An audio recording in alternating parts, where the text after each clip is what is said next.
Hey అమ్మ ఎవరి కింద పని చేయలేకపోతున్నామే అమ్మ ఎంత చదువుకున్నా సరే ఒకరి కింద పని చేయడమేనా ఎప్పుడూనే మనకి మనం సొంతంగా ఎదగలేమా ఈ పాయింట్ ప్రతి ఒక్కరి దగ్గర ఉంటుంది కదా మరి అలా ఉన్నప్పుడు మన కాళ్ళ మీద మనం ఎలా నిలబడాలి అనే దాని గురించి నిక్కచ్చిగా మాట్లాడితే మాత్రం ఫేస్ టు ఫేస్ మాట్లాడితే మాత్రం ఎవరికీ నచ్చదు వీడియో చూస్తున్న నీతో పాటు ఇప్పుడు 22 ఏళ్ళు చదువుకుంటాం మనకు వచ్చిన చదువులో మనకు వచ్చిన అత్యవసర మార్కుల్లో ఎవడో ఒకటి కింద ఉద్యోగంలో జాయిన్ అవుతాం ఉద్యోగంలో జాయిన్ అయిన తర్వాత మనం పడే కష్టం ఉంటుంది చూసావా అసలు మనం ఏంటో ప్రూవ్ చేసేసుకోవాలి అసలు మనం చేసినట్టు ఈ వర్క్ ఇంకెవ్వడో చేయకూడదు అసలు వాడితే నెక్స్ట్ ఇయర్ జీతం 5,000 పెంచేయాలి 5,000 పెరిగిపోవాలి ఈ రేంజ్లో ఒకడి కింద పనికి జాయిన్ అయినప్పుడు మనం చేసే గొడ్డు చాకరీ ఉంటుంది చూసావా దాన్ని మనం గొప్ప కింద ఫీల్ అయిపోతాం మనకు దొరికే చిన్న చిన్న ఇంక్రిమెంట్లకి మనకి పెరిగే చిన్న చిన్న జీతాలకి మనల్ని ఎవరో వచ్చే శబాష్ ఎరగదీసుకొని అంత తోడు లేడు అనే చిన్న చిన్న అప్రిషియేషన్కి వీటన్నిటి కోసం మనం మన జీవితాన్ని దాదాపుగా 15 నుంచి 20 సంవత్సరాలు తాకట్టు పెట్టేస్తాం అంటే ఫర్ ఎగ్జాంపుల్ 25వ సంవత్సరానికి మనం ఉద్యోగానికి వెళితే 40-45 సంవత్సరాల వరకు మన మైండ్లో మన బుర్రలో మన శరీరంలో ఉన్న ఓపికని మన క్రియేటివిటీని మన కష్టాన్ని మొత్తాన్ని కూడా సంవత్సరానికి పెరిగే 5-10 వేలు జీతానికి తాకట్టు పెట్టేసుకుంటాం పైగా మన ఏడుపేంటో తెలుసా అయ్యో ఈ అమ్మాయి ఎవరి కింద పని చేయడం తప్ప అసలు మనం ఏం చేయలేకపోతున్నాం ఆడి కింద ఈడి కింద నేను పని చేయడం ఏంటి నేను శుభ్రంగా వ్యవసాయం చేసుకుంటాను లేదంటే నేను చిన్న బిజినెస్ చేస్తాను ఎప్పటికైనా సరే సొంత కాళ్ళ మీద నిలబడాలి ఎంత వర్క్ చేసినా సరే నా కష్టానికి తగ్గ ప్రతిఫలం రావట్లేదు నా కష్టాన్ని మొత్తం నా పైనున్నోడు దోచేసుకుంటున్నాడు ఎంత పని చేసినా సరే పిలిచి నువ్వేం చేస్తున్నావు నువ్వు చేసిన వర్క్ ఎవడో చూడలేదు తెలుసా ఇలాంటి దరిద్రాలన్నీ ఫేస్ చేయాల్సి వస్తుంది ఇంకా నా బతికింతేనా ఒకటి కింద పని చేయడమేనా ఇలాంటి సెంటిమెంట్ కొటేషన్లు వాట్సాప్ స్టేటస్లో పెట్టుకోవడం తప్ప అసలు నువ్వు చేసింది ఏంటి సరే ఉద్యోగంలో జాయిన్ అయ్యావు జాయిన్ అయిన తర్వాత పొద్దున్న ఆఫీస్కి వెళ్తున్నావు ఓ గింజేసుకుని గుడ్డలు చింపేసుకుంటున్నావు ఆఫీస్లో ఎవరి గురించి ఆ కంపెనీలో నువ్వు చేసే పని బాగుండాలి నువ్వు చేసే పని వల్ల కంపెనీకి ఎంతో కొంత ప్లస్ అవ్వాలని చెప్పేసి నువ్వు బట్టలు చింపేసుకుంటున్నావు కదా ఆ కంపెనీకి ప్లస్ అవుతుంది కరెక్టే నీకేదో 5,000-6,000 జీతం పెంచుతున్నారు కరెక్టే రేపొద్దున్న ఒక 40-45 సంవత్సరాలు వచ్చిన తర్వాత టక్కమని నీ చిప్పు దొబ్బింది ఇంకా నీ క్రియేటివిటీ లేదు అనుకున్న తర్వాత నిన్ను ఇలా తీసి అలా పక్కన పెట్టేస్తారు అప్పుడు నీ పరిస్థితి ఏంటి నువ్వే ఆలోచించుకో ఏముండదు మన చేతిలో స్కిల్ ఉండదు ఇప్పుడు దాకా ఏం చేశారు అంటే పలానా XXXXYY జడ్ కంపెనీల్లో పనిచేసుకుంటూ వచ్చాను జీవితం అయిపోయింది ఇప్పుడు ఏం చేస్తున్నారా అంటే ఏముంది ఇన్ని రోజులు కష్టపడ్డాం ఇంకా పిల్లలు చూస్తే బతకడం లేదంటే ఇంకా కృష్ణారామ అనుకుంటా ఎవడో ఒకటి దగ్గర ఏదో చిన్న మళ్ళీ పని చేసుకుంటా బతకడమే అంటే చచ్చిదాకా పని చేయడమేనా నీది తప్పు సరే నువ్వు ఉద్యోగం చేస్తున్న కంపెనీకి న్యాయం చెయ్యాలి ఎందుకంటే నీకు జీతం ఇస్తున్నారు కరెక్టే కానీ దాంతోపాటు ప్యారలల్గా పొద్దున్నే టైం ప్రకారం ఒక నిమిషం అటు ఇటు కాకుండా పంచి కొట్టకపోతే శాలరీ కట్ అయిపోద్దనే భయంతో ఆఫీస్లో అడుగుపెట్టి టైం అవ్వకుండా వెళ్తే ఒకవేళ టైం అయ్యేదాకా మనం టైం పాస్ చేస్తే ఉద్యోగం పోద్దేమో ఇంక్రిమెంట్లు రావేమో అని ఒళ్ళు దగ్గర పెట్టుకుని పనిచేసి కొంపకొచ్చి నువ్వు కొంపకొచ్చి నీ పర్సనల్ లైఫ్లోకి ఎంటర్ అవ్వగానే అమ్మయ్య అయ్యో పొద్దున్న నుంచి అసలు మొత్తం ప్రెషర్ ఎక్కువైపోయింది ఇట్స్ టూ మచ్ ప్రెషర్ అని చెప్పి ఏదో తొక్కలో సోజ్ చెప్పి బ్యాగ్ ఇసిరి పడదొబ్బి కాళ్ళు చేతులు కడిగేసుకుని అన్నం తినేసి ఇబ్బంది ఉంటున్నావు లేదంటే వెబ్ సిరీస్లు చూస్తున్నావు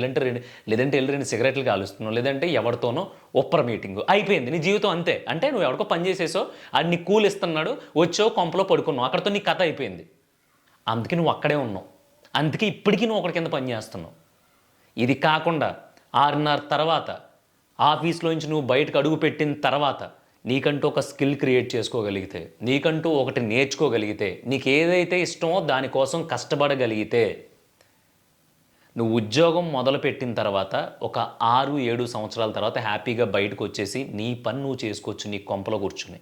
అది ఎప్పుడు అంటే మన దగ్గర ఒక స్కిల్ ఏడిచినప్పుడు మన దగ్గర ఒక కళ ఉన్నప్పుడు మన దగ్గర ఒక క్రియేటివిటీ ఉండి మనం ఒక ఇన్కమ్ ఆఫ్ సోర్స్ని జాబ్ నుంచి కాకుండా బయట నుంచి తీయగలిగినప్పుడు ఇది చాలా కష్టం నీ వల్ల కాదు కానీ ప్రయత్నించాలి ప్రయత్నిస్తే కొన్ని సంవత్సరాలుగా అవుతుంది కానీ నీకు కొన్ని సంవత్సరాల తర్వాత అయ్యేది అవసరం లేదు ఇప్పుడు మన జీతం వచ్చేస్తుంది మనం వాడి కింద పని చేస్తున్నాం అమ్మయ్య ఈరోజు పొద్దు నుంచి కష్టపడిపోయాను ఇంక మనం వల్ల అవ్వదు అంత వర్క్ ప్రెషర్ తర్వాత మనం ఇంటికాడ ఏం చేయగలం చెప్పు అనుకునే మెంటాలిటీ నీదైతే గనక ఇంకెప్పుడు కూడా బయట ఏదో ముసల్దాని ఏడుపులు ఏడవు అంటే నేను ఎవరి కిందో పని చేయాల్సి వస్తుంది, నేను బాగా కష్టపడుతున్నాను కానీ నా క్రియేటివిటీకి తగ్గ డబ్బులు నాకు రావట్లేదు, ఇలాంటి సోది చెప్పుకో. మూసుకుని ఉద్యోగం చేసుకుని జీవితం గడిపేసి చచ్చిపో. లేదు నేను ఆడి కింద పని చేయడం ఏంటి అనే థాట్ కనుక నీకు బలంగా ఉంటే, నువ్వు దాని మీద నిలబడగలిగితే కనుక 6:30 తర్వాత నీ అసలు రన్ను, నీ అసలు పరుగు, నీ అసలు పని మొదలవుద్ది. గుర్తుపెట్టుకో, నువ్వు పొద్దున్న 10 నుంచి సాయంత్రం 6:30 వరకు చేసేది కేవలం ఉద్యోగం మాత్రమే, ఊడిగం మాత్రమే, కూలి పని మాత్రమే, పాలేరుతనం మాత్రమే. నువ్వేమనుకున్నా పర్లేదు, ఇదే నిజం. 6:30 తర్వాత నువ్వు ఎనర్జెటిక్గా బయటకు వచ్చి, ఒకరికి కోడింగ్ రాయడంలో ఇష్టం ఉంటుంది, ఒకరికి స్క్రిప్ట్లు రాయడంలో ఇష్టం ఉంటుంది, ఒకటి వీడియో ఎడిటింగ్లో ఇంట్రెస్ట్ ఉంటుంది, ఒకరికి కెమెరామ్యాన్గా పనిచేయడం ఇష్టం ఉంటుంది, ఇంకొకరికి ఇంకో దాంట్లో, ఇంకొకరికి ఇంకో దాంట్లో. ప్రతి ఒక్కరికి ఒక ఇష్టం ఉంటుంది. ఆ ఇష్టాన్ని పట్టుకుని ఒక 5 సంవత్సరాలు లేదంటే 6-7 సంవత్సరాలు టైం పెట్టుకుని 6:30 తర్వాత నువ్వు మేల్కోగలిగితే, నీకు ఇష్టమైన దాంట్లో నువ్వు ఫోకస్ చేయగలిగి, దాంట్లో లిటికేషన్లు లూప్లు తెలుసుకోగలిగి, అసలైన కష్టాన్ని 6:30 తర్వాత నువ్వు నీ లైఫ్లో పెట్టుకోగలిగితేనే నీకు స్వతహాగా నాది, నా సంపాదన, ఇది నేను చేసుకుంటున్నాను, నా స్వశక్తి మీద నేను బ్రతుకుతున్నాను అనుకునే స్థాయి వస్తుంది. లేదంటే కనుక మన బతుకులన్నీ పాలేరుతనాల్లో మగ్గిపోతున్నాయి. బయట దేశాలకి మన దేశానికి ఉన్న చాలా చిన్న తేడా అది ఒక్కటే. వాళ్ళు ఏం చేస్తారంటే, పార్ట్ టైం చేసుకుని వాడు బతకడానికి సరిపడా, తినడానికి, జర్నీ చేయడానికి సరిపడా, బట్టలు వేసుకోవడానికి సరిపడా సంపాదించుకుని, మిగిలిన ఆ పార్ట్ టైంలో సంపాదించిన డబ్బంతా ఆడి పర్సనల్ డెవలప్మెంట్ కోసం, ఆడి బాడీ మెయింటెనెన్స్కి, దాంతోపాటు ఆడేదో ఒక వ్యాపారమో లేదంటే ఒక ప్రోడక్ట్ను క్రియేట్ చేయాలనుకుంటాడు, లేదంటే ఒక ఐడియాని బయటికి తీసుకొచ్చి ఐడియాని అమ్ముకోవాలనుకుంటాడు, దాని మీద ఇన్వెస్ట్మెంట్ పెడతాడు.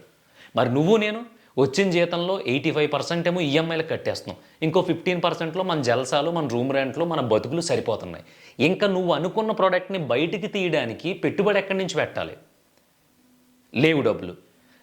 లేదా మన దగ్గర గొప్ప ఐడియా ఉంది, మన బిజినెస్ అంటే ఇంట్రెస్ట్, కానీ చేద్దాం అనుకుంటున్నాం, కానీ ఇప్పుడు 5-6 లక్షలు డబ్బులు అంటే మనకి ఎవడిస్తాడు అని చెప్పి ఆడి దగ్గర ఈడి దగ్గర అప్పులు చేసేసి, బయట నుంచి తెచ్చేసి, జాబ్ చేస్తూనే వ్యాపారం మొదలుపెట్టిన వాళ్ళు చాలామంది ఉంటారు. కానీ వాళ్ళందరూ 100% ఫెయిల్ అయిన వాళ్ళే. ఎందుకంటే ఈడు అప్పు తెచ్చి పెట్టాడు, ఆ పక్కనడికి వడ్డీలు కట్టాలి, ఈ జీతం ఈ వడ్డీలకు వెళ్ళిపోతుంది. ఈ బిజినెస్ ఏమో ఒక సంవత్సరంన్నర దాకా లెగదు. ఈడు 6 నెలల నుంచి ఓపిక పట్టలేడు. 6 నెలల వరకు చూసి ఇది మనకు వర్కౌట్ అవ్వదు, మనం జాబ్ ఇది హ్యాండిల్ చేయలేకపోతున్నాం, వదిలేస్తాడు. ఇక్కడ 5 లక్షల బొక్క, మళ్ళీ నీ ఈఎంఐలకు తోడు ఆ వడ్డీలు కూడా కట్టుకుంటూ ఉండాలి. అది కాదు ప్రాసెస్.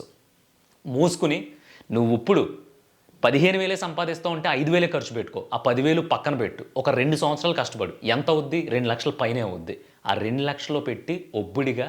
బిజినెస్ స్టార్ట్ చేయి. బిజినెస్ క్లిక్ అవుతుంది అనుకున్నప్పుడు బయటికి రా. లేదు నీ స్కిల్ డెవలప్ చేసుకోవాలనుకుంటే కనుక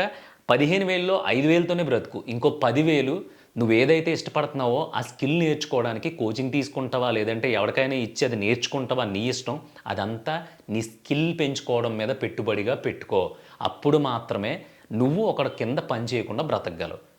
ఇదంతా మానేసి ఆ వాట్సాప్ కొటేషన్లు పెట్టుకుంటా, ఇన్స్టాగ్రామ్ స్టేటస్లు పెట్టుకుంటా, ఎప్పుడు ఇంట్లో ఒకటి దగ్గర ఫ్రెండ్ దగ్గర ఒక బీర్ వేసేసి, ఇంక మనకు తప్పదా, ఇంత చాకరీ చేసినా సరే మన బతుకులేంటి ఎలా అయిపోయినాయి, మన కష్టం మీద మనం బ్రతకాలి, ఓన్గా బ్రతకాలి, ఇలాంటి సోచ్ చెప్పొద్దు. ఎందుకు చెప్తున్నానంటే, మనం ఉద్యోగం మొదలుపెట్టిన తర్వాత ఒక 20 సంవత్సరాలు ఆ కంపెనీ ఈ కంపెనీ అనేది పక్కన పెట్టేస్తే, ఎవరో ఒకళ్ళ కింద ఒక జీతానికి చాకరీ చేసుకుంటా, వన్స్ మన దగ్గర స్టఫ్ అయిపోయింది, ఈడు కొత్తగా ఏం చేయలేడు, ఈడికి కొంచెం వయసు అయిపోయింది, కొత్త కుర్రోళ్ళు బోలుమంది ఇస్తున్నారు, ఈడికి ఇచ్చే 50,000 జీతం ఇద్దరికి ఇచ్చుకుంటే 2 మనుషులు వస్తారు అనే క్యాలిక్యులేషన్తోనే ప్రతి కంపెనీ ఆలోచిస్తుంది. అక్కడ సంస్థది తప్పు కాదు. కొత్త నీరుని ఎప్పుడూ ఆహ్వానిస్తూ ఉంటుంది సంస్థ, ఎందుకంటే కొత్త ఐడియాలు వస్తాయి కాబట్టి. నువ్వు ఎంత తోపు అయినా 10 నుంచి 15 సంవత్సరాల తర్వాత మనల్ని తీసి పక్కన పడేస్తారు.